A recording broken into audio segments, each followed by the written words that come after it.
ঝগড়াঝাটির মতো তুচ্ছ ঘটনায় পঞ্চগড়ের আটোয়ারী উপজেলার এক প্রভাবশালী পরিবার বন্ধ করে দিয়েছে ১৫ পরিবারের চলাচলের পথ।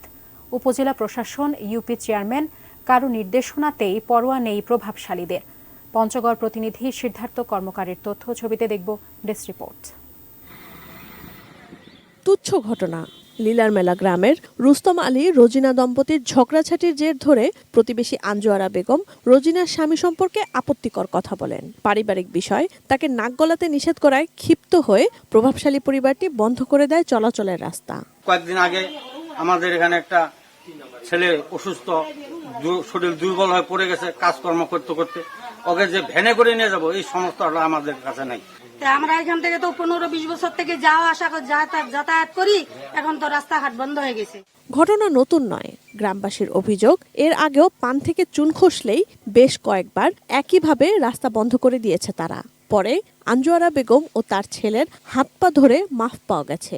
এবার মাফ চাইতে অস্বীকার করায় খুলে দেওয়া হয়নি 15 পরিবারের চলাচলের রাস্তাটি। রাস্তা বন্ধ করাতে আমাদের স্কুল অনেক যাওয়া দেরি হয়। একটা লাশ নিয়ে যাবো 4 জনের ঘাড়ে করে, কিভাবে নিয়ে যাবো বলেন? রাস্তা তৈরি করে তাদেরকে চলাচলের সুযোগ করে দেওয়ার জন্য চেষ্টা করেছিলাম, উপজেলা প্রশাসন, লোকাল প্রশাসন সহ যৌথভাবে। আমরা ব্যর্থ হয়েছি।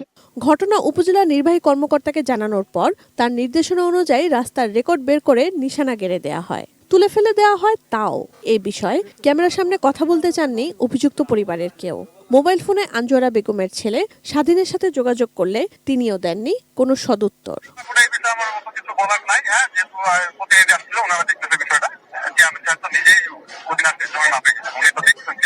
চলাচলের রাস্তা বন্ধ করা বেআইনি, কেউ আইন অমান্য করলে ব্যবস্থা নেওয়ার আশ্বাস উপজেলার নির্বাহী কর্মকর্তার। চিহ্নিত সীমানা তারা তুলে ফেলেছে, এটা সরকারি কাজে সরাসরি বাধা, এটা এক ধরনের অপরাধ। যদি এটার কোনো শান্তিপূর্ণ সমাধান করা যায়, আর শান্তিপূর্ণ সমাধান যদি না হয় পরবর্তীতে আইন অনুযায়ী ব্যবস্থা গ্রহণ করা, সেটা করা তো অবশ্যই হবে। Sanjida Sylvia, desk report, ATN news.